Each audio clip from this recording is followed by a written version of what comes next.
காரைக்கால் கடற்கரை பகுதியில் கடந்த சில நாட்களாக கூட்டமாக வரும் வெளிநாட்டு பறவைகள் பார்வையாளர்களை வெகுவாக கவர்ந்துள்ளது.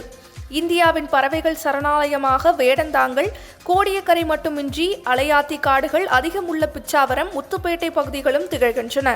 ஆண்டுதோறும் அக்டோபர் முதல் மார்ச் மாதம் வரை உணவுக்காகவும் இனப்பெருக்கம் செய்வதற்காகவும் வெளிநாட்டு பறவைகள் இங்கு வருகின்றன. இந்நிலையில் புதுச்சேரி மாநிலம் காரைக்கால் கடற்கரை பகுதியில் உள்ள அலையாத்தி காடுகளில் ஆஸ்திரேலியா, சைபீரியா போன்ற நாடுகளில் வாழும் பெலிகான் எனும் செங்கால் நாரைகள், கூழைக்கிடா, நீர்க்கோழி உட்பட பல்வேறு வகையான பறவைகள் கூட்டமாக குவிந்து வருகின்றன.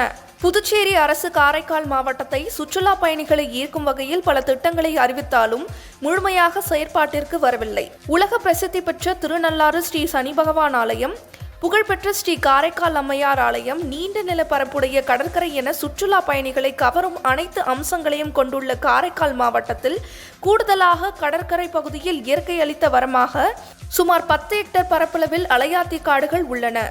அரசின் எந்த பராமரிப்புமின்றி வளர்ந்துள்ள இந்த சதுப்பு நில காடுகளை அரசு முறையாக பராமரித்தால் வெளிநாட்டு பயணிகளை கவரும் சுற்றுலா தலமாக காரைக்கால் மாறும் என்பது குறிப்பிடத்தக்கது.